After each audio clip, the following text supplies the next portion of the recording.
สวัสดีค่ะต้องขอต้อนรับทุกท่านเข้าสู่การอบรมสัมมนานะคะของสมาคม EIS แห่งประเทศไทยนะคะ Good morning ladies and gentlemen. The EIS Association of Thailand create the 5th EIS International Conference 2020. Welcome everybody. My name is Wantana Chuchui, Secretary of EIS Association and Director of Mathayom Wat Nai Rong. Mr. Somkiat, please introduce yourself. Swadikap, good morning. I'm Mr. Somkiat Sinprasad. I'm going to be a co-speaker and be a kind of MC online. And welcome to the 5th International EIS Conference, Trend in Global Development of Competency-Based Education in the 21st Century. Swadikap ท่านผอครับ And every time that we did the conference, we are face-to-face meeting. But this year we have online meeting. What do you think? Okay. This is the first online conference because of the kind of crisis, and this is also the first good start of our conference that we usually do the conference in different places, but today we are doing conference in the air because it's we need to start this for the new trend of education. So I think it's going to be a good start for our education in a way. What do you think that? Yeah, I think it's easy for us to learn and to share the experience, and easy for our audience. They did not come. They don't need to come to travel. Just stay home. Yeah, it saves time. And everybody can be safe during the COVID-19. And how many times that you join the EIS conference? Because this time is the 5th, yeah? Yeah, it's the 5th. I participated in every EIS conference, and I still remember last time we had the conference in Chiang Mai. It's a very good thing there, and it's a good start for our education, and we have a lot of new policies from that conference as well. I remember that the first time we did in Chonburi, and the second time in Chiang Mai. The third time hosted by Sati Sinan, and the last time we have a conference at Royal River Bangkok, and this is the 5th time. Yeah. Oh yeah, right. And I still remember that every time we have the conference that I see many teachers from every places. There are many of them coming from different schools in different places there, and everybody come with the power of for the development for the education to our children. Yes, and every year. I got impressed. Every year we welcome the audience from all of our country, because EIS Association have a member in every regional,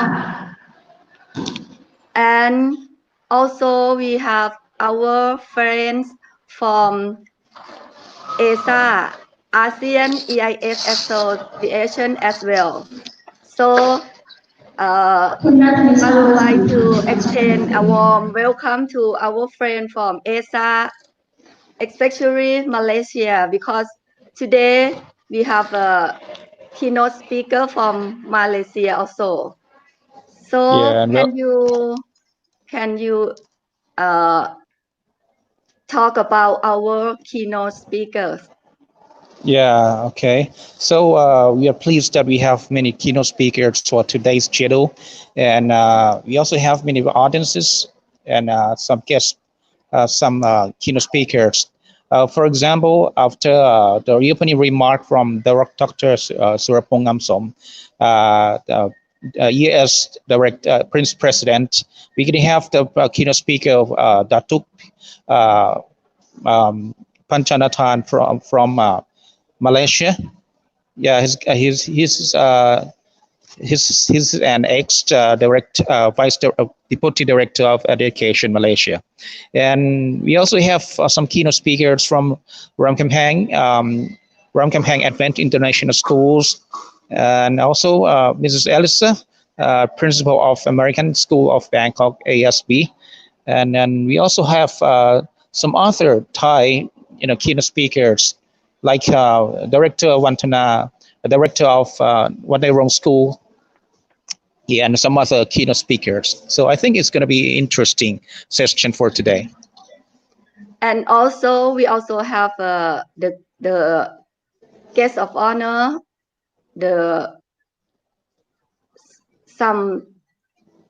we have also a lot of guests like Dr. Komkit Jankajon from Education Council. Yeah. And also Mr.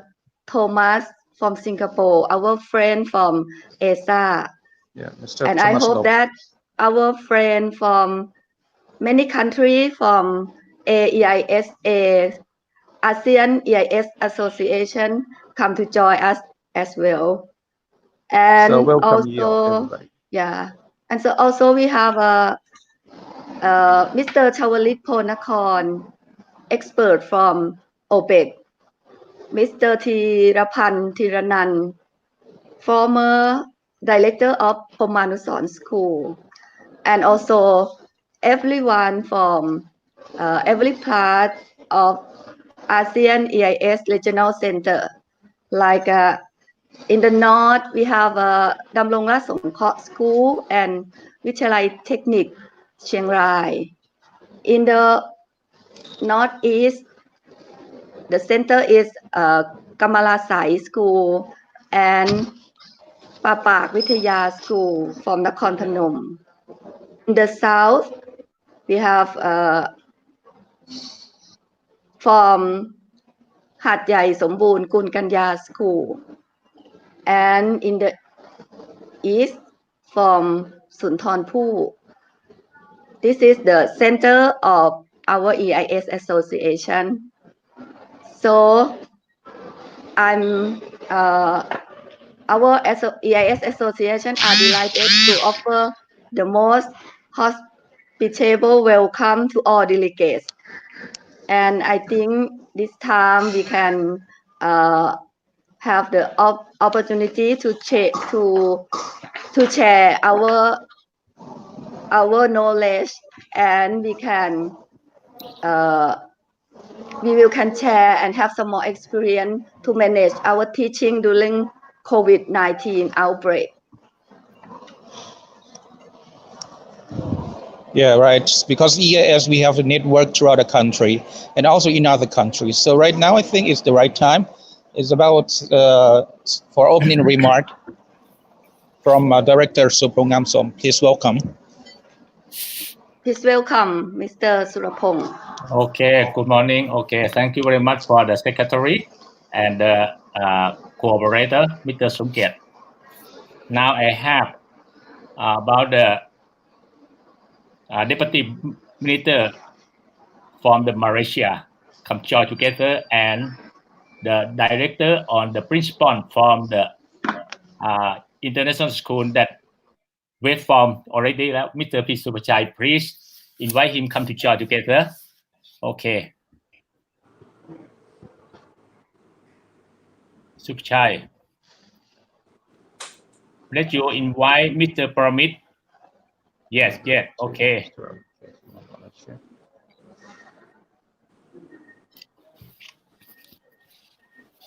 Okay, if possible, invite Mr. Poramit to join, come in this class.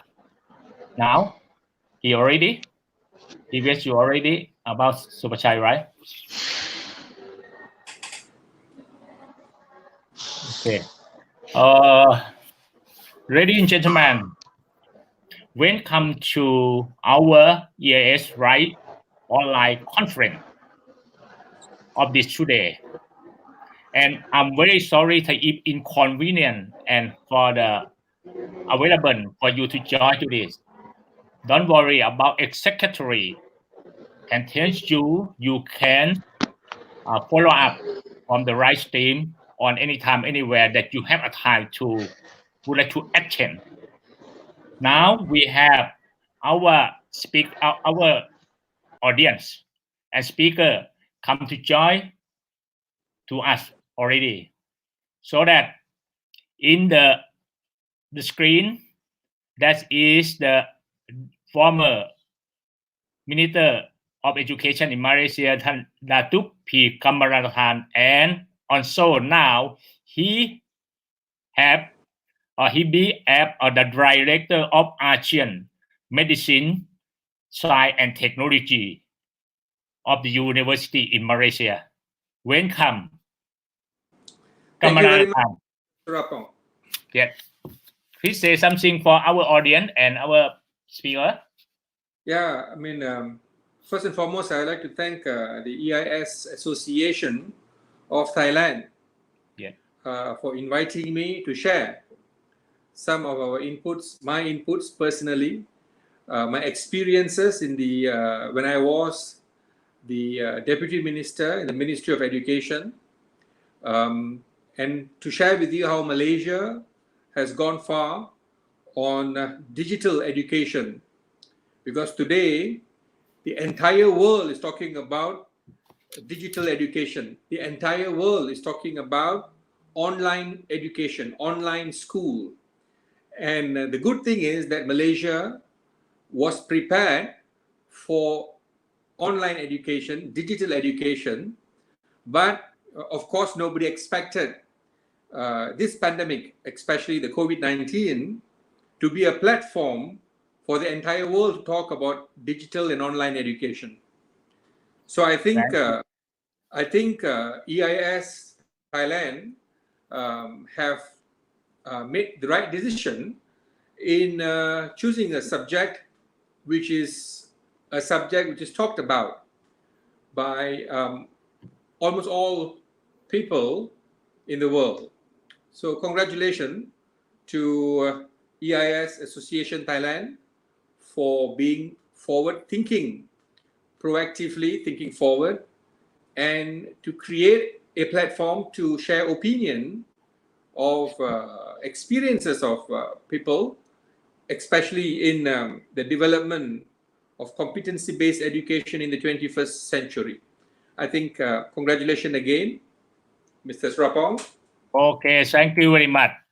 Okay, the audience or speaker, I would like to say thank Kamalanathan because I met him for 4 or 5 years or 6 years ago. That means in the last we meet in Malaysia, invite to join with our director in the association in the school. Before that, we met him like a policy maker from the government of Malaysia, from Google headquarters in California, right? That's right. That's right. This is, I appreciate that when you have a policy maker and have attention to the people in Malaysia, why you use that to implement for the education, especially by student, teacher, and among the people, for have a caution in the food quality in education, so that in 10 minutes we can join with the Kamalanathan in the topic that the audience can know already and follow already. Okay, Arthur from the speaker from the I'm not sure from the ISAC, that means International School of Association of Thailand. Okay, International School Association of Thailand come to join already. I know from before I telephone, so that okay, they wait for invite something again. So I would like to say something about it because from the COVID-19, the big problem for all in the people in the world especially in academic. But okay, the person, especially from doctor, from medicine, from health, worry about the human for living for the future first. Also, before that, how to let them to careful to have to arrive way to protect their health and for live and post from the pandemic of COVID-19 now. Okay, in Thailand can save, but we must to awareness and worry about to health and how we can to work in the normally, so that EIS Association, we try to develop quality of education, especially in Thailand. That means to have to our people in Thailand to be a global citizen. So that this is a topic of the 5th EIS International Conference, but not good opportunity before of COVID-19 pandemic. So that this RAIS conference look like the 5th of EIS International Conference that we postpone 2 or 3 times. So we can join together if possible in September. And then we can just send to our invitation come to join in Bangkok again if the situation of COVID and can collaborate and can travel and together. Okay. And thank you for all audience that come join today. And the second thing, how we can apply the situation that we found from COVID-19 pandemic, and how we can educate our future, especially about the younger, because they are the future people of the world. How we can nurture them, how we can help them, how we can educate them better than now. The situation of COVID-19 make this situation for live online learning. So that in this session, we would like or hope everybody get from the benefit from this conference, from any keynote speaker, from the experience from the international school, that they don't about in vocational, but they work in the semester time. He have experienced more than 2 months of in Thailand coronavirus. Come to share to in the next section. Thank you, and thank you very much for all the audience, keynote speaker from the foreign audience. I'm not sure Mr. Thomas Rowe come join together or not. Dr. Chavarit, the principal from the Surapong Group School in Twin School come join together. They each come join together can join in the stand for to show for our audience to saw about it. Okay. Who have any question? We have a time for to the first session of the session of the former deputy minister from the Malaysia that come to share to experience in about the policy and how to imply in the school, in the community, in other section to develop better.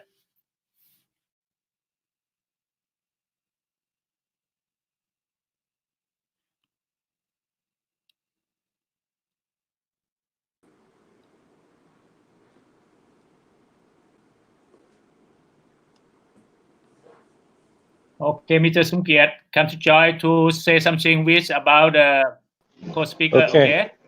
All right. Okay. Thank you. All right. Thank you for your speech and opening remark. So we have some idea how much vision our president of EIS Association have to develop the education in Thailand and or especially also in the global aspect. And now, very interesting, and this is what we are doing for the future of education for our generation. So now, I would like to invite Datuk Panchanathan Kamalanathan, a former Deputy Minister of Education of Malaysia. He is a Malaysian politician who is a member of the Malaysian Indian Congress in the Barisan National Coalition.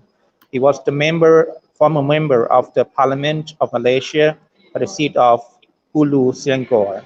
Is going to be speaking on the innovative digital learning policy for global citizens. I would like to welcome, sir. Thank you very much, Mr. Somkiat, Thank you. for the introduction. I appreciate it very much. I also like to thank Mr. Surapong, President of EIS Association of Thailand, and Wantana as well. And I would also like to put in record, like to appreciate and thank my colleagues, Mr. Dinesh Tinagaran and also Mr. Sashi Muniandi of Socialytics, for helping me in making this presentation to you today. And my appreciation and thank also the Ministry of Education in Malaysia and the Performance and Delivery Unit of the Ministry of Education, who has put a lot of work in what we have in the Malaysian education, in Malaysia and education now.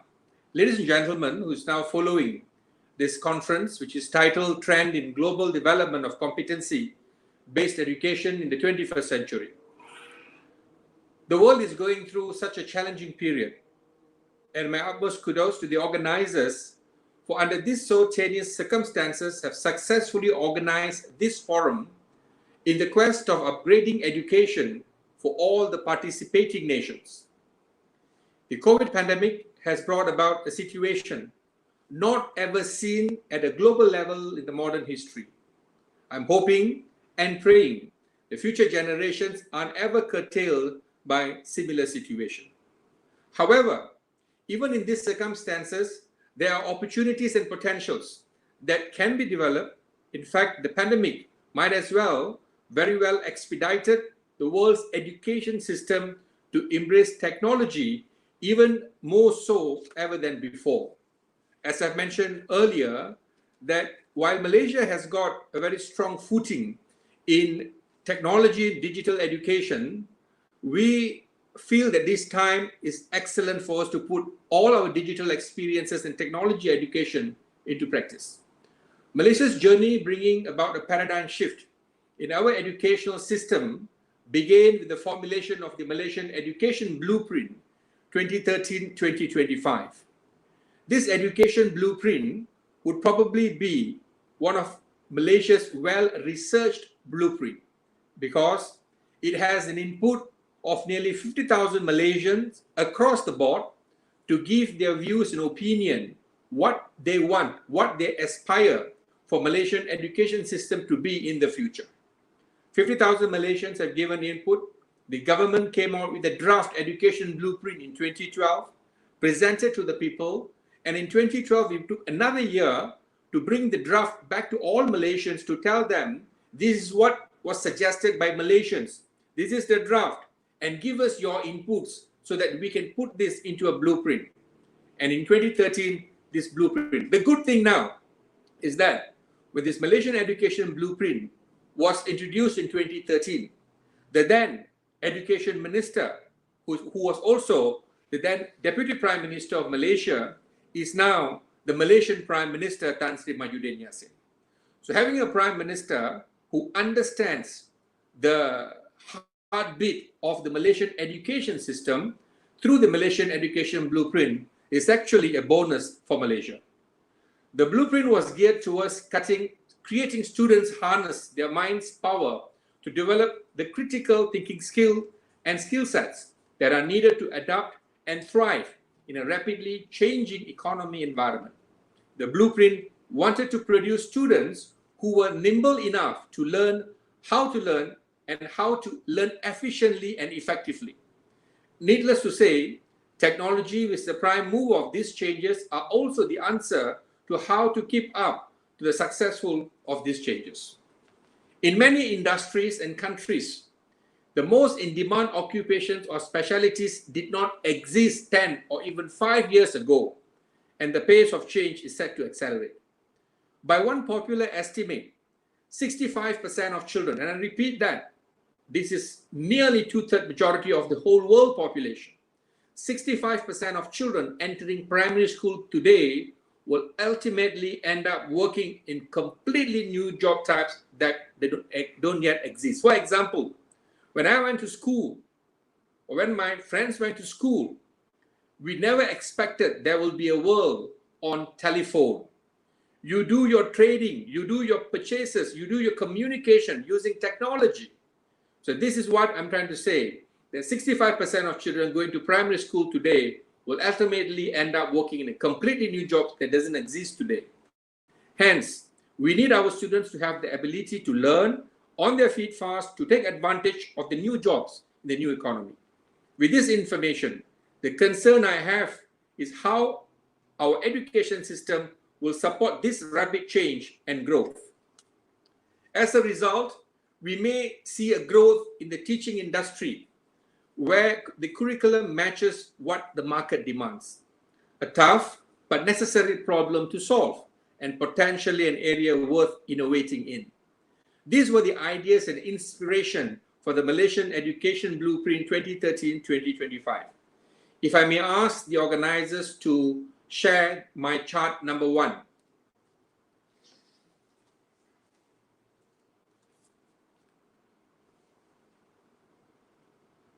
My chart number 1, go ahead, the next one. Next one. That's right, keep it there. If you see at this chart, the first thing that was needed to implement the blueprint was to strategize in detail how we plan to get where we wanted to go in the time frame we wanted to do. A transformation of the national education system is not an easy feat. In the supporting elements of change are not identified and changed to meet the needs of the aspiration. At a school level, we needed to strengthen 6 main components. The first one is teaching and learning. When I say teaching and learning are the heart centers for schools. They include the curriculum, pedagogy, content, and evaluation to ensure the students learn efficiently and effectively. Number 2 is the management and administration. The management and administration will be amalgamated with technology to be the driver and pivot to drive the transformation successfully and seamlessly. For example, if technology is introduced, but the management and administration in the school they don't buy in the concept by the government, then it's going to be difficult. So we need to strengthen the management and administration. The third component is the human resource skills and responsibility, which I've put there as skills. The school should engage all stakeholders parties to form a synthesis of collaboration that uplifts the whole school. Teachers are the driving human resource, but government agencies, local communities, and the public sector have a role to play in increasing the professionalism and knowledge base of the school administration in order to reach high performance. Gone were the days that we could tell people that we know everything. Gone were the days where government used to say, we know everything. Today, it doesn't work anymore. Today, the stakeholders want to be part of a decision making. And in school, who are the stakeholders if it's not the parents? Who are not the stakeholders if it's not the teachers? Teachers and parents play an important role to ensure that whatever that goes into school is suitable. And as an educationist, we need to ensure that whatever we give are the best for the children. The fourth issue that need to be strengthened is the processes. The schools will be supplied with various resources or inputs so that they may generate outcomes and deliverables that are targeted. The fifth is, of course, technology.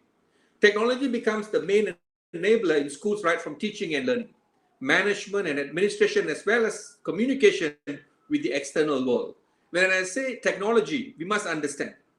For example, in Malaysia, of course, in Thailand, in many part of countries, in this part of the world or any part of the world, we would like to give the school the best of everything, infrastructure development. So when you go to a school in a city, you find a school which is probably 3-story, 4-story with a lot of facilities. But when you go to a school in an urban area, rural area, they may not even have a 1-story building. So we cannot have the same infrastructure development in all schools in a country. But one thing we can have is technology.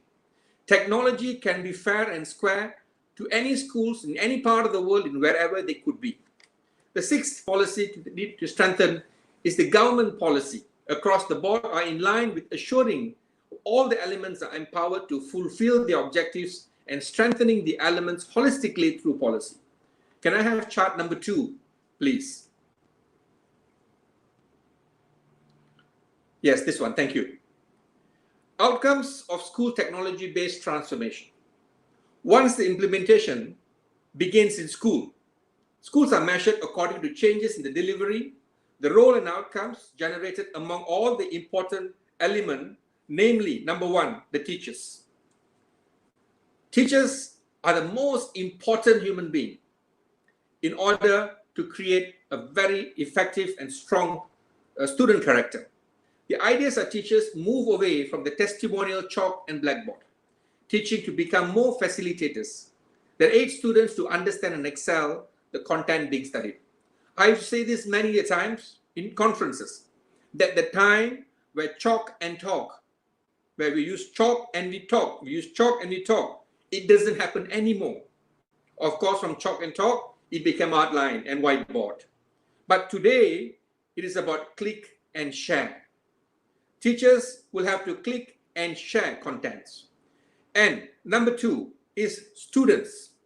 If you could see it, the students are no more reliant on the teachers for just answers, but have developed an attitude of intellectual independence to pursue access, procure, and learn by themselves, aided by the teachers. These attributes are to instill the values needed for lifelong learning as way of living. Third, the teaching and learning. The focus issue of technology allows for more student-centered, entertaining, and engaging medium of learning, which is effective. I remember visiting a technical school in Singapore. In a technical school in Singapore, gamification was the next choice. Where, for example, a child who's going to a primary school have got a gamification process in order for them to like skills development. So they have created a system, and this system is easily adaptable because it's technology based. You do not need infrastructure development to do gamification in education. Number 4 is the ICT usage. The culture of using ICT becomes embedded into the learning and teaching, as well as the management and administration of the school authorities. Few years ago, computers may not be an essential product. It could be a luxurious tool. But moving forward, computers, technology, handphone will become essential products, especially in schools. In Malaysia, we have organization. For example, an organization called YTL Communications. They have gone to an extent to provide handphones with data for children who needs to go online education, because some children, especially those children in the B40 category, may not have enough funds to buy these equipments. But with the support of the public and private sector, children can be equipped with these facilities. And this is where I came into the smart collaboration. The school now has a connection to the outer world with infinite collaboration potential. For example, a teacher from England can teach English, and a scientist from Tokyo could teach a child in KL on a particular topic being studied. And again, I give you an example. Khan Academy is another case in point that students can access to learn any topic they choose. Ladies and gentlemen, let me bring you to my next chart, which I'm going to talk about the system's aspiration. My third chart, please. Thank you very much. These are the system aspiration. There are 5 aspirations that we're looking at. Number 1 is the access. The aim here is to have 100% access of education from preschool state to higher secondary by 2020. Number 2, the quality. The aim to qualify in the highest 13% in international recognized evaluation such as TIMSS and PISA within the next 15 years. Equity, 50% gap closed in various segments such as rural-urban divide, socio-economic gap, and gender gap by 2020, which is this year. Number 4 is unity, an education system that gives priority, offering exchanges of values, experience to the children, while also celebrating diversity. Malaysia has got a unique system. Malaysia has got diversity, while the world is looking of education diversity. The world was looking, how do we diversify education? Malaysia was already diversified education. How have we diversified education? We have various streams of schools. We have the national types of school. We have vernacular school. This diversion itself has been given options for children, but the syllabus is maintained, the quality is maintained. The 5th one is optimization. A system that maximizes outcomes and optimizes the resources allocated is important. My next chart, it talks about students' aspiration. Thank you. My next chart, which is talking now, is about student aspiration. All in all, there's 6 aspirations. What do we want the student to be? How do we want the student to be globally competitive? Of course, number 1 is knowledge. The student should have a wide storage of knowledge and wisdom to navigate the information and data available, discerning only that which will benefit from. And nowadays, student has got enough knowledge.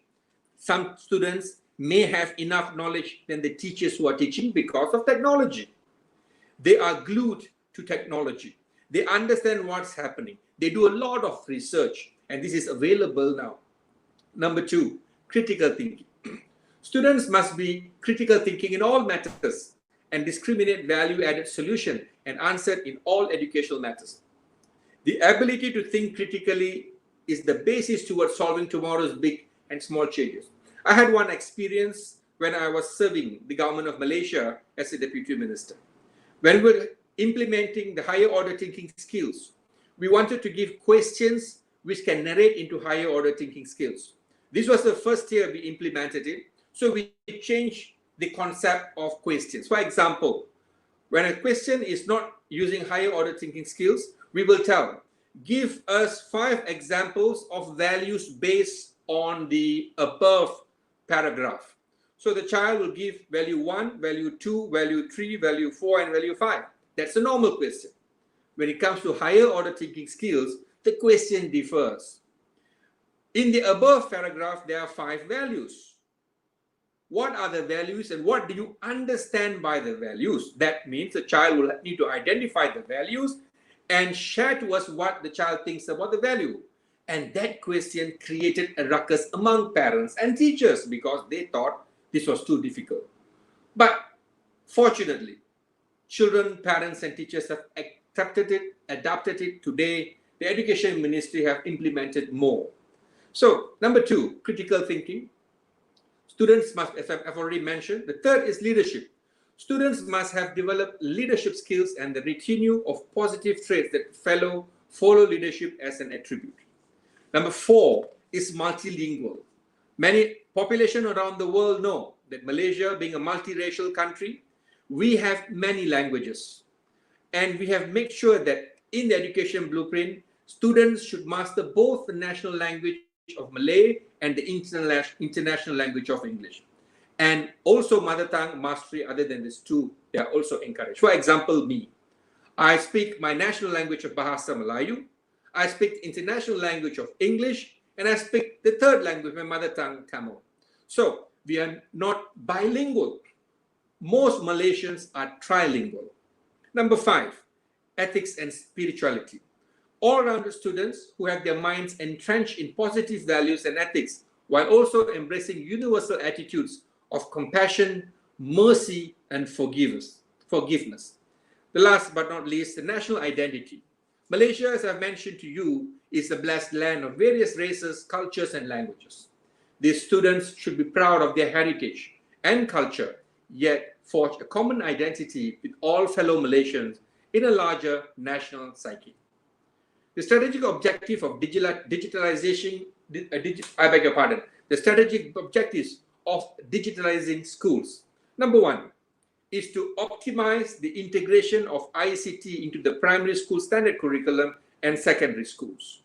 Number 2, to increase the 21st century skills and higher order thinking skills through computational thinking and digital competency.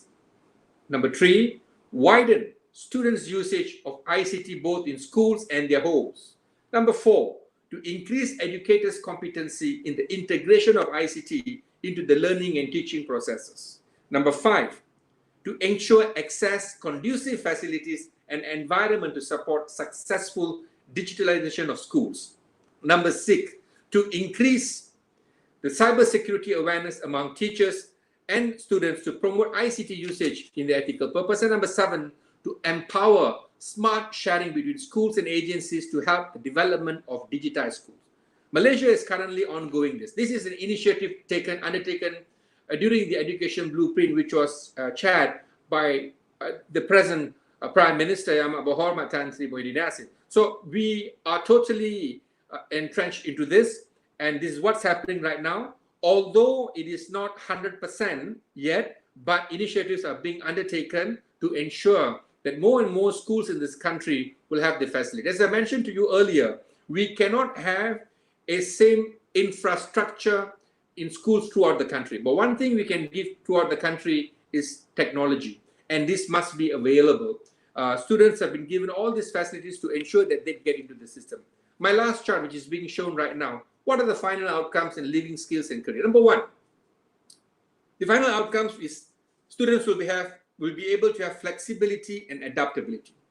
Flexible and high degree of adaptability to adapt to fast changing work environment and technological advancement in both work and personal life. Number 2, initiative and independently self-motivated. They will have an identity that brims with independent self-effort, managing time optimally and planning well to the personal and organizational needs. Number 3, the social and intercultural sensitivity. Sensitive and appreciate of culture diversity and mutual acceptance, tolerance, and respect and cross-cultural socializing. Of course, now, because of the pandemic COVID-19, we have a social distancing formula, but in social culturalizing, you need to understand and respect. Number 4 is productivity and accountability. Have a high degree of productivity and integrity in fulfilling corporate and personal responsibilities. Number 5, leadership and responsibility.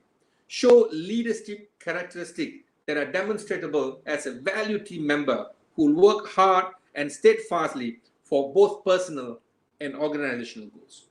In conclusion, the art of learning and the science of wisdom are never-ending journeys that we have to constantly keep pursuing and improving on. Let me share with you a quote from a great Tamil poet. His name is Thiruvalluvar, and this was said in 300 BCE or 5th century in a book called Thirukural.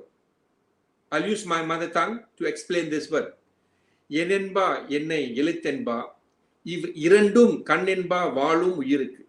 I must translate this to you to justify what it means. What it means, letters and numbers are the two eyes of a human being. Such was his admiration for education. However, true education has to be holistic, in the sense that let us not forget, even with the gigantic leaps in technology advancement in education, it's our humanity that makes us human. Mutual respect, kindness, compassion are equally important as critical thinking and higher order thinking skills that produce PhDs and great academic minds. I would like to thank the organizers again for the excellent organization of this live conference, demonstrating that even a pandemic isn't going to stop the pursuit of education excellence. My wholeheartedly admiration and congratulations to them, and sincere thanks for letting me to share a little of my nation's experience and aspirations. I'd like to take your leave with a quote from the great elder statesman Nelson Mandela, who said, "Education is the powerful weapon to change the world." It's my humble prayer that this conference leads to a weapon of mass enlightenment for students all over the world. God bless you, and thank you very much.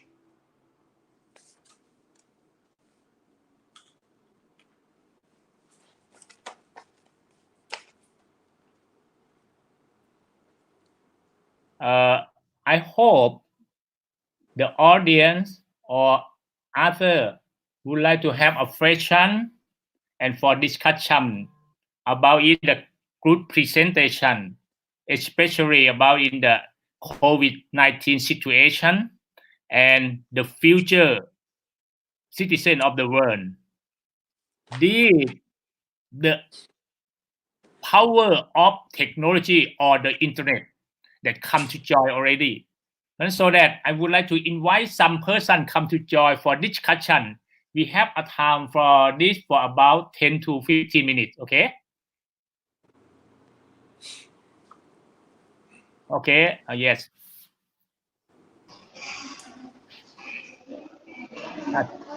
Okay, Poramit, can you talk something? Okay, with about the former minister education of Malaysia. No, I think he said very good, and he gave a lot of good guidelines to all of us. And if we could go back to certain slide where we see those who are stakeholder, that and I want to focus on the fact that we need to understand consumer and students and parents and administration, because if we are not coming in the psychological point of view of what students are going to feel at the end of the day, studying online and doing work at home, and the parents' expectation of what the school can do and provide, that's going to change everything. And then we need to target from preschools. I mean, I depending on how you call it, we can call it nursery to K3, elementary, grade 1 and 2. And then we need to break down. The admin need to understand the need of the parents, the students, and what we can do for them. And not just that we push everything and said online to the students. So I think what the presenter did is very good and giving us a very broad viewpoint. And I just want to stress on that if we could break down into age group, identify our customer.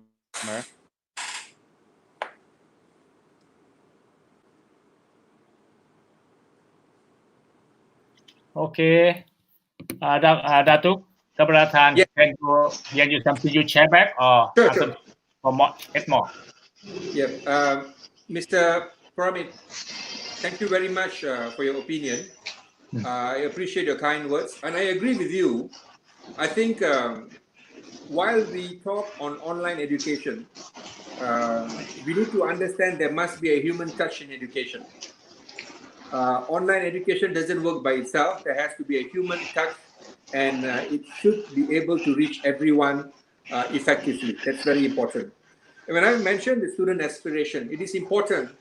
While we talk about student aspiration, technology is something that has to be accepted across the board. Not only students, not only teachers. The parents need to understand the importance of online education. But we must also realize that some parents may not be able to get them the gadgets for the children. And this is where the government has to have a good public-private partnership. In Malaysia, there are good organizations, many organizations. I've mentioned to you earlier just now, for example, YTL Communications, using their foundation, they've come forward. Similarly, we have Microsoft. We have many organizations that come forward to support children to get the gadgets so that education can continue. However, in order for that to happen, parents must also understand that communications technology is the way forward. Thank you very much again, Mr. Poramit, for your thoughts and opinions. Okay, Mr. Poramit, can you hear me? Yes, I can hear you now. Sorry, Okay, it was okay. disconnected. Anything for you mention or anything for the something for ask him because the Kamalanathan have experience about the technology and also Uh-huh. about the language and in the politics and in education in many things. He made him more than 6 and 5 years ago, and collaborate together about especially in about education.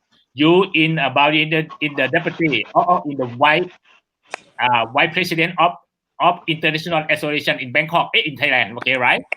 How can you say or ask something for have a benefit for our Thailand in online only about in the right stream or not or something like that? Okay, please.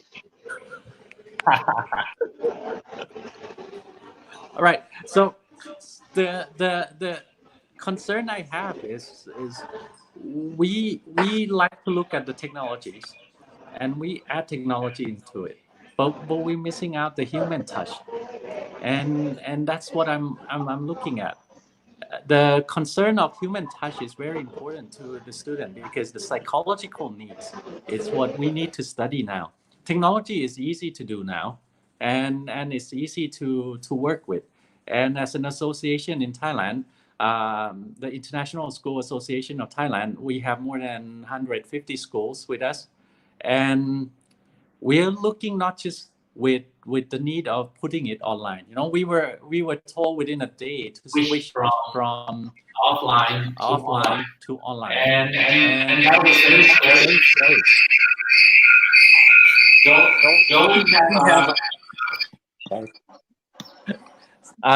sorry. Though we have technological know-how, the human touch was needed. And the human touch is where everyone is missing right now because everyone just want to push that they can do the school, they can run the school, they can run the online program. They're not communicating the parents. So I would start with orientating the parents of the expectation is very important because that's where they understand what they are required to do at home. And if we don't do any of that, parents is going to be in the dark what is happening at home. And then it has to break down by class. It will take some time, but it will help. And that's where I like to push today the ideas of not just the technology, the psychological needs and the human touch. Okay. Yes, he has. I think Mr. Poramit has mentioned it well. I agree with you. I'm on the same line with you. Whatever said and done, technology is there, but human touch is equally important as technology. Technology can help you, but it's not a standalone feature. It doesn't stand by itself. Without the human touch, technology can disrupt whatever development that we're doing. So human touch is extremely important. Too much dependent on technology will not be that good, but it is the way forward. Today, the Correct. whole world is looking at online education, but the human touch is important. Human need to be involved in the evolution of technology education. I agree with you, Poramit. Thank you very much. Okay. Thank you, sir. Now we have a guest from the principal of the American School of Bangkok and the audience or the guest from Singapore, Mr. Thomas. That means he is the president of the association in Singapore. Please come to say joy something or have any question to the speaker, please. Oh, hi. I'm Thomas Low from Singapore, from the Association for Philosophy and Learning. Datuk Kamalanathan has a very good presentation earlier. And I think I would like to use a word, Malay word called kalang kabut. When this COVID-19 started, everybody panic, and all the educators, they put in a lot of effort in putting up the online education system for our students, including Singapore. Although Singapore, we have the students learning space in place for our students long ago, but that is not 100%, you know, that we use for teaching daily. So when the government said that, okay, you're in a lockdown, and then everybody has to do their learning from home. So this became a very useful learning space for everyone. But what I want to stress is that one thing we need to look out is the mindset of the teachers.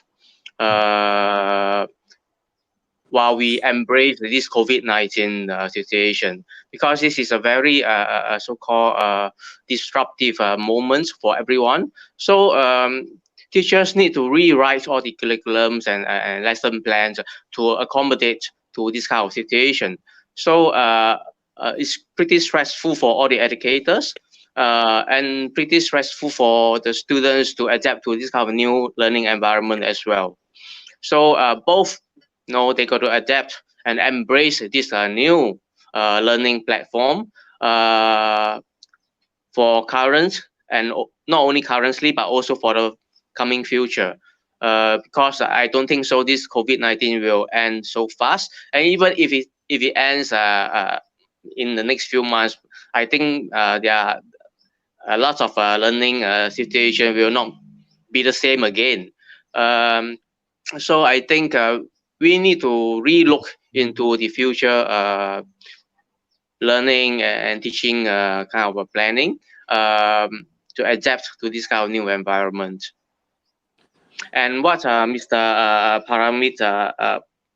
Poramit has mentioned is quite valid as well.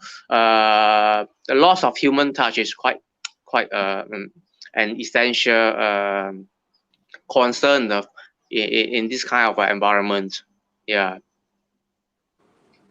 Thank you very much. This is all I want to share. Yeah.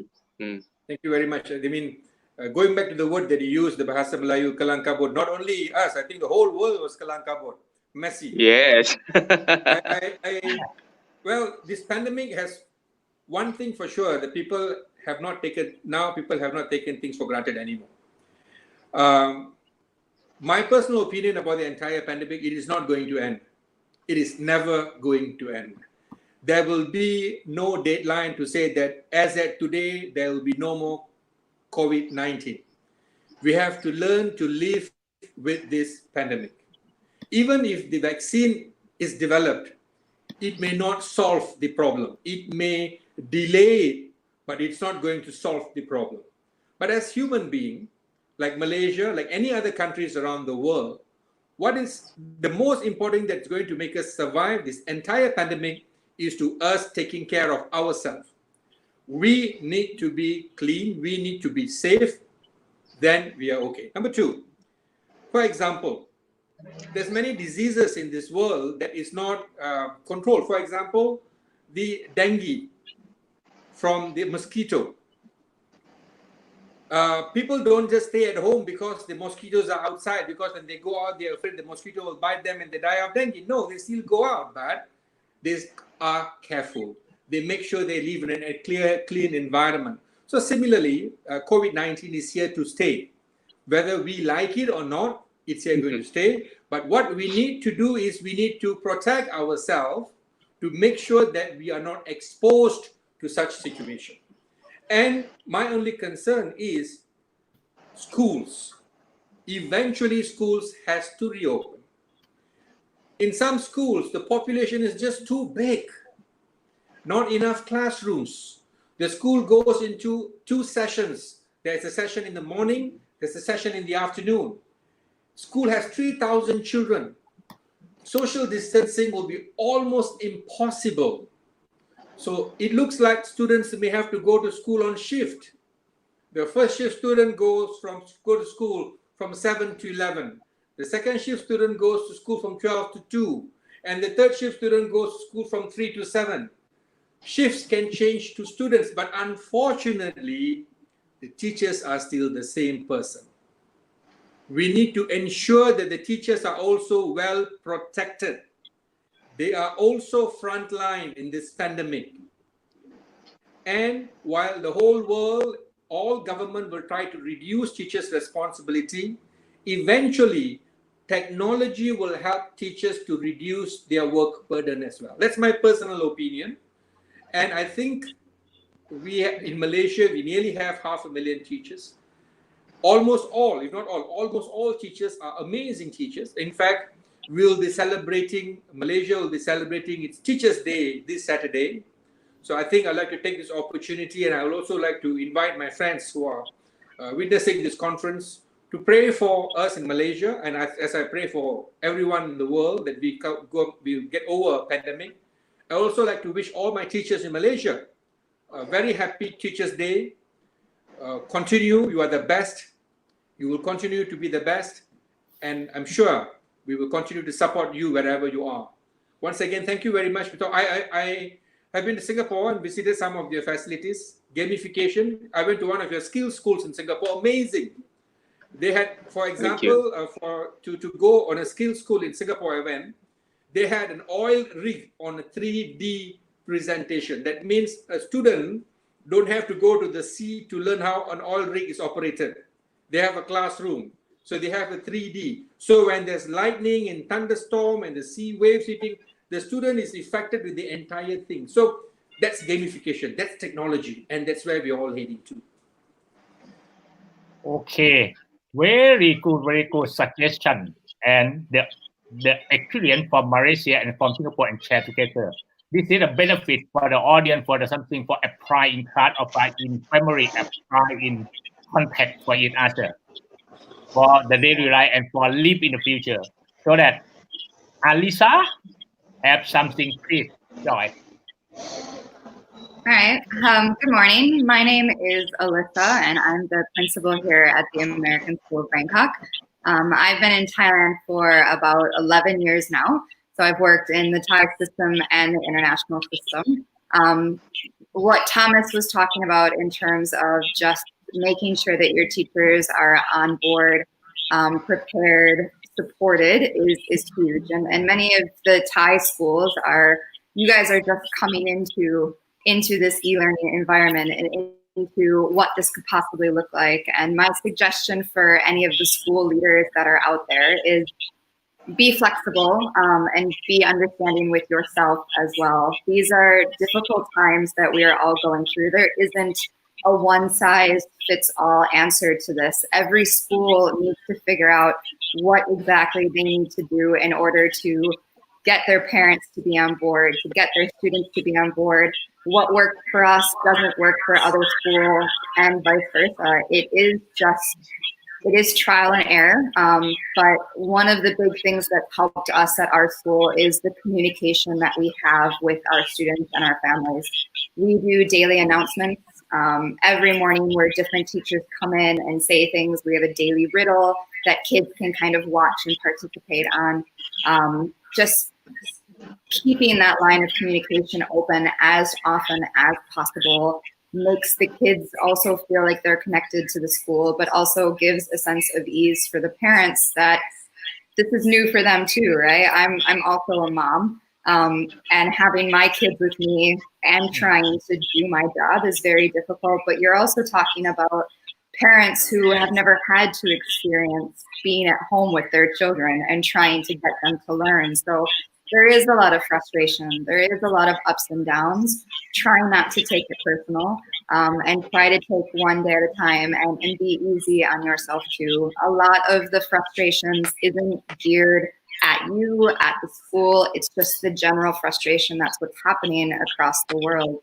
So my big suggestion to add into what everyone has talked about so far is just be flexible, be open, and keep trying. And if it doesn't work, you pick yourself up the next day and you move forward with something else. Thank you. Thank you for sharing, Alissa. Thank you very much. Okay, I would like to ask for the Phuket, please. Okay. Thank you, Datuk Kamalanathan, former Deputy Minister of Education, Malaysia. thank you for sharing with us about how far Malaysian education is going on. So impressive. And it's lucky for Malaysian people, children, whose opinion is always listened for education and development for the nation's future. And in fact, we also share something in common about Malaysia education policy, and our EAS association have in common about the teacher's role, who is not a storyteller anymore, but a person who shares and manages the suitable learning environment for learner, and also thinking skill and leadership in ICT, and also English integration in education. Thank you again. All right, so Thank we you have very much. something. Thank you. All Thank right. you. God bless you. Thank you. Bye. All right, goodbye. And we have something interesting coming up about the challenge of online class for international school on COVID-19 situation.